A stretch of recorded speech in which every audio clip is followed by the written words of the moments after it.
Donc voilà, donc l'étude de cas, c'est un petit peu les plans de réduction des émissions des gaz à effet de serre, donc que j'ai mené sur plusieurs centres hospitaliers, bien évidemment au Maroc.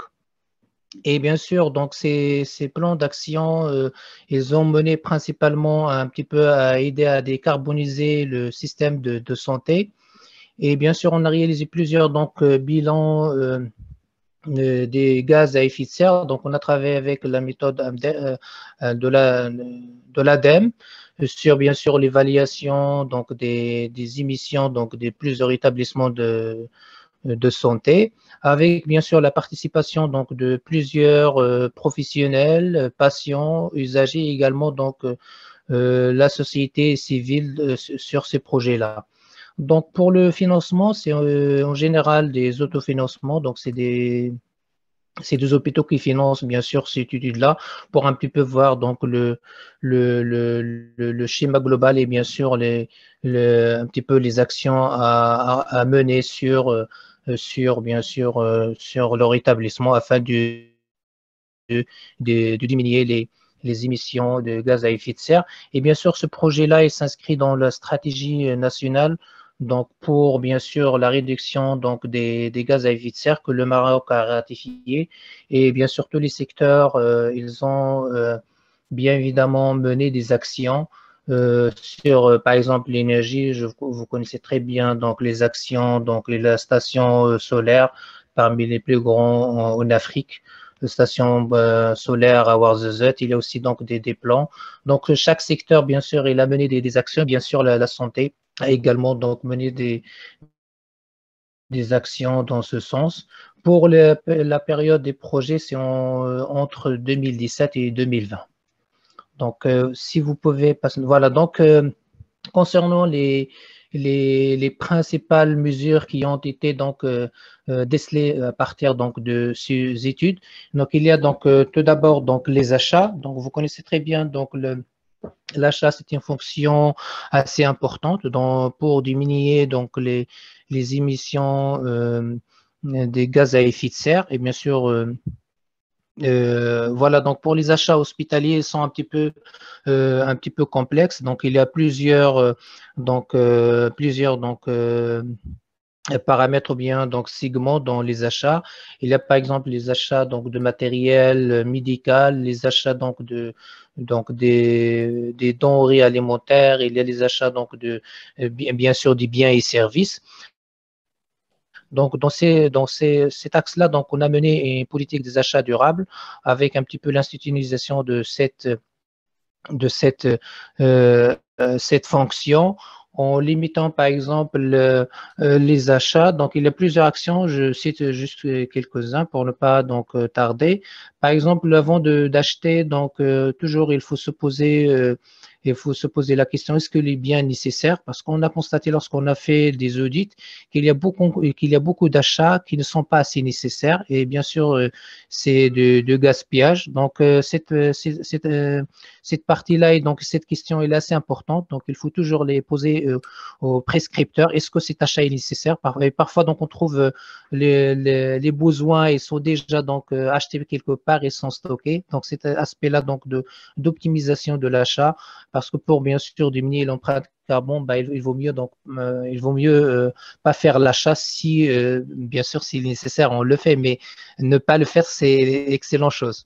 Donc, il y a donc cet aspect donc, c'est un aspect assez important de poser l'action sur le besoin. Le deuxième aspect, c'est les labels. Donc, on a intégré dans tous les achats donc les labels environnementaux, énergétiques dans les achats. Donc, n'importe quel donc achat, donc il faut donc voir un petit peu le label, l'étiquetage, suivant bien sûr les normes. Ça, donc c'est les deux aspects rapidement qu'on a vu dans les achats. Il y a la gestion des déchets et ce qu'on appelle les DASRI, les déchets des soins infectieux. Ben, il y a beaucoup d'initiatives qui ont été faites. Ben, à l'époque, il a fait longtemps, donc ils sont pas assez, cet aspect n'est pas assez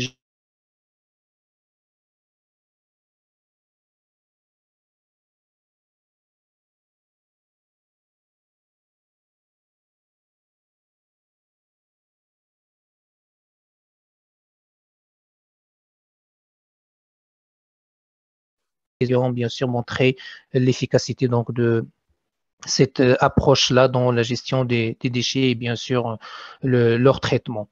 Et dans cet aspect-là, il y a également donc l'aspect de tri et l'implication donc des soignants dans cet aspect-là. Donc je veux le citer en quatrième point, mais aussi c'est un point important dans la gestion des déchets. Il y a également donc l'énergie. Alors, sur cet aspect-là, donc, beaucoup d'études d'audits énergétiques ont été faits. Ben, je veux juste rappelle que au niveau national, il y a donc l'obligation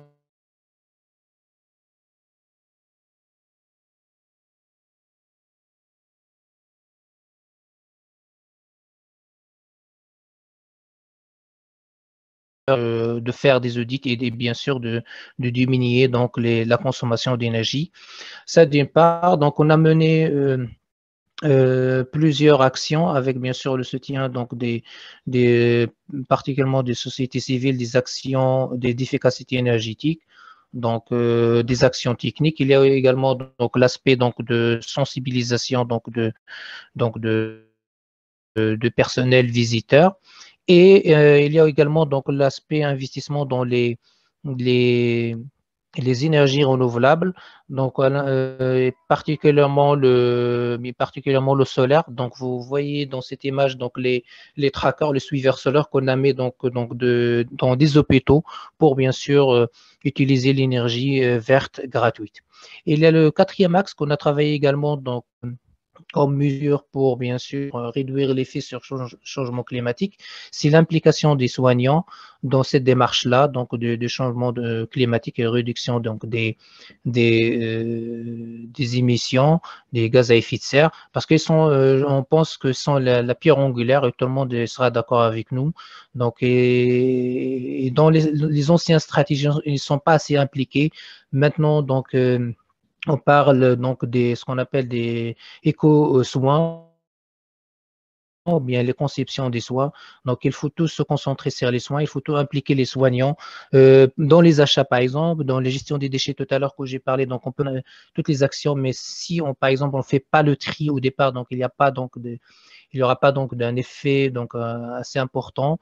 Mais on sait très bien qu'il y a aussi donc des pertes, de gaspillage aux têtes des malades. Donc ça aussi, donc on est conscient. Donc l'implication donc des soignants et elle est assez importante. C'est pourquoi donc on a positionné donc l'éco-conception comme un axe stratégique. Donc le slide suivant, si vous permettez. Alors pour le processus de mise en œuvre, je pense il est assez important. Donc il se compose en général de trois étapes. La première étape, c'est toujours mener des projets pilotes parce qu'on ne peut pas se permettre d'investir d'un seul coup. Donc, il faut essayer, il faut adapter donc au contexte local. C'est ça, c'est important. Parce que parfois, donc, si on investit d'un seul coup, ben, on risque, si le projet n'aboutit pas, donc de bien sûr donc de gaspiller donc de l'investissement. C'est pourquoi dans notre stratégie on conseille, on demande tous aux décideurs donc de mener déjà donc des projets pilotes sur des hôpitaux, c'est des actions bien précises. Deuxièmement, donc c'est leur exécution. Il faut pas juste le planifier, mais il faut faire l'exécution et l'évaluation. Et bien sûr, l'évaluation avec tous les parties prenantes, ça aussi c'est important. L'évaluation, c'est un axe assez important et il faut appliquer tout le monde. Et bien sûr, faire l'évaluation, pourquoi? Parce que parfois on fait un investissement, mais il n'est pas, si on peut dire, orienté vers les besoins exacts ou bien la personne exacte et on se dit que c'est un projet réussi alors qu'il ne répond pas aux besoins initiaux ou bien à l'intéressé et bien sûr pour faire adhérer tout le monde dans ces projets-là. La troisième donc, étape donc, de ce processus, c'est la généralisation.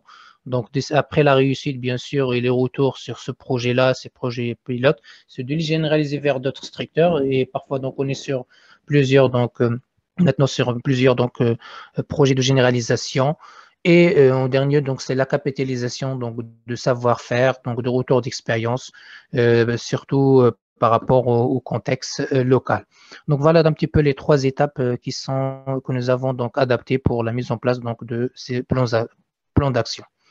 Voilà, le slide suivant, si vous permettez. Alors, pour le progrès ou bien les progrès réalisés, donc on a senti donc déjà donc l'engagement de plus en plus des hôpitaux, des centres. Ça, c'est, je pense, c'est important parce que l'engagement, c'est, je pense, c'est la première donc étape. Et bien sûr, cet engagement, il est si on peut dire, matérialisé par parfois donc des lettres d'engagement, parfois donc des politiques. Ça dépend de l'établissement parce que dans les établissements que nous avons travaillé, il y a des établissements qui sont bien sûr se concentrer sur, par exemple, les achats. Donc, ils ont établi une politique d'achat éco-responsable.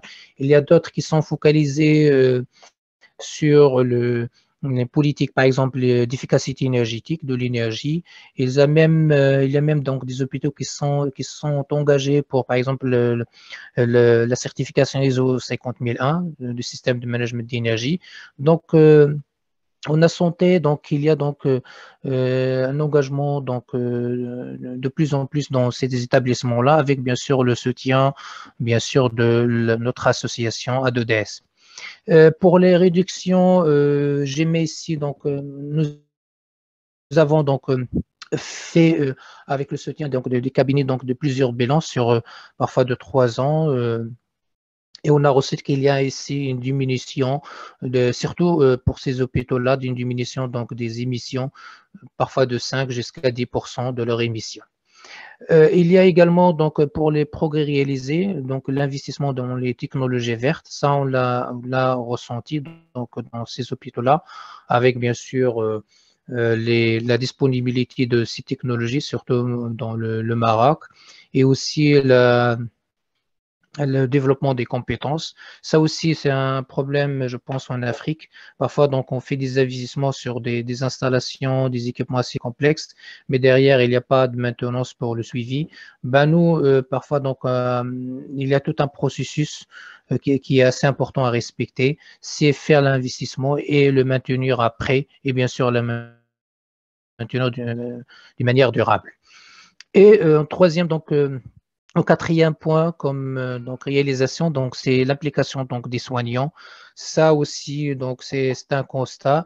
Et ben juste ça, donc, il y a beaucoup d'études qui ont été faites avec le soutien donc des médecins, des professeurs liés à ce point-là, liés particulièrement au changement climatique. Ça, je peux le partager, bien sûr, c'est auprès donc des revues scientifiques indexées, sur bien sûr les actions que nous avons menées, des projets. Par exemple, je cite juste un projet que nous avons mené avec des médecins du service de néphrologie qui a donc permis de récupérer l'eau de l'osmoseur. Bah, c'est un cas très pratique de l'osmoseur au lieu de le rejeter. Et bien sûr, cette eau-là, donc, elle est utilisée dans l'irrigation et bien sûr, l'eau récupérée, elle respecte les critères voilà, donc nécessaires pour la récupération. Donc voilà, pour le slide suivant, s'il vous plaît.